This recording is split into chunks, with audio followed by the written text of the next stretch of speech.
Welcome back to the Truth Factory. I have some interesting news to report. First, let me start out with a clip of this senator getting the CNN reporter to admit that Russia was a big, fat nothing burger. I don't see any evidence of collusion. Do you? No. And another clip where she's trying to probe here, but she knows she can't actually say shit. Nothing to see there. Well, tell me what you think is to see there, and I'll comment on it. What do you think would be the motivation? I don't think there's anything there. So why would they do it? Your comfort level with all of this. My comfort level, the only discomfort I have is with folks in the media trying to create a venality without having the courage to specifically tell me what the venality that I should be concerned about is. Also, CNN finally fired Reza Aslan for his tweet saying this piece of shit is not just an embarrassment to America and a stain on the presidency, he's an embarrassment to humankind. Wow, CNN is getting a lot of bad press this month. First we had the Kathy Griffin decapitation shit, and then the video of them faking that Muslim protest, and now this. Well, to be fair, it's not all his fault. Remember that Reza is a known cannibal and has eaten human brains and on at least one occasion that we know of that's on camera.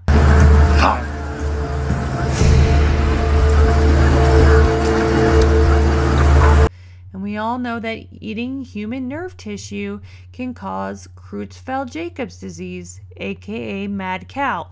So I'm going to go out on a limb here and say that this zombie motherfucker is probably on the guest list at the Podesta spirit cooking parties as well. And I'm sure most of you watched Comey's testimony, but if you haven't, or we need a little bit of a refreshment, I'm going to sum that up with some things that we learned. Number 1, Trump was never under investigation. 2, there's absolutely no evidence that Russia altered the election outcome in any way. 3, Loretta Lynch pressured Comey to cover for Hillary Clinton. This happened when Lynch pressured him to describe the Hillary emails as a matter and not an investigation, which he agreed to do. But he says something that just seems off in this context. He says, "This isn't a hill worth dying on." The Clinton campaign at the time was using all kinds of euphemisms, security review, matters, things like that for what was going on. We were getting to a place where the Attorney General and I were both going to have to testify and talk publicly about it. And I wanted to know, was she going to authorize us to confirm we had an investigation? And she said, yes, but don't call it that, call it a matter. And I said, why would I do that? And she said, just call it a matter. And again, you look back in hindsight, you think, should I have resisted harder? I just said, all right, this isn't a hill worth dying on. Now, was he just using this as a turn of phrase, or was this a slight hidden reference to Victor Thorne being killed on a mountain for exposing Clinton's dirty secrets? Was Comey being threatened by Lynch? 4, Trump did not collude with Russia. 5, John McCain is senile and, called Comey President Comey. Comey, the President Comey, excuse me, case of President Trump. 6, Comey leaked his own memo. And he actually kind of lied under oath. He claims that he leaked memos of privilege and classified conversations to the press only after Trump tweeted, "James Comey better hope that there are no tapes of our conversations before he starts leaking to the press." I asked, President tweeted on Friday after I got fired that I better hope there's not tapes. I woke up in the middle of the night on Monday night, because it didn't dawn on me originally, that there might be corroboration for our conversation. There might be a tape. And my judgment was I needed to get that out into the public square. And so I asked a friend of mine to share the content of the memo with a reporter. However, the public record reveals that the New York Times was quoting these memos the day before that reference tweet.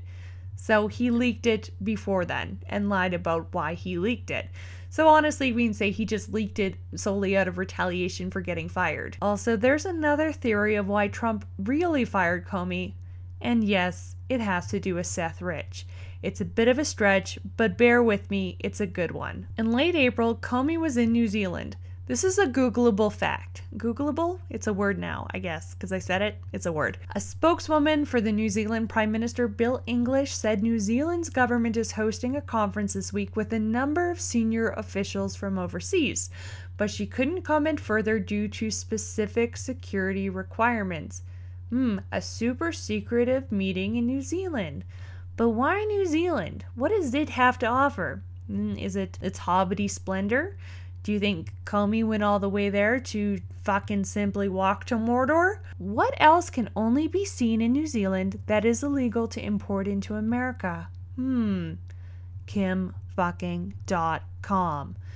Legend has it that Kim.com began negotiations with the Trump administration to have all of his charges dropped in exchange for his providing of evidence that Seth Rich, not Russia, released all the Hillary Clinton and Democratic Party documents and emails to WikiLeaks. And that culminated in the unprecedented secret meeting between Kim.com, FBI Director Comey, and CIA Director Mike Pompeo in New Zealand on April 23rd. The Trump administration's secret meeting with Kim.com, however, was nearly thwarted when FBI Director James Comey arrived prior to CIA agent Pompeo in New Zealand to begin negotiations. But Kim.com refused to meet privately with Comey unless Pompeo was there too. Trump found out about this and was so outraged with this backstabbing attempt that he fired Comey. Now, before you dismiss this whole story, the Washington Examiner reported on April 20th, this was before the trip, it was reported Wednesday that the CIA and the FBI are launching a joint probe into a federal employee possibly behind the theft of documents on the CIA hacking program that had been published by WikiLeaks in recent weeks. During a speech last week, Pompeo assailed WikiLeaks as a non-state hostile intelligence service often abetted by state actors like Russia. So they were investigating a possible connection between a federal employee to the leaked emails in New Zealand. And Kim.com also tweeted, New Zealand police should question FBI Director Comey today about the theft of my data. I filed this formal complaint. Now, this tweet came out on April 24th, which is the day after the supposed meeting, which would fit with this Kim.com story.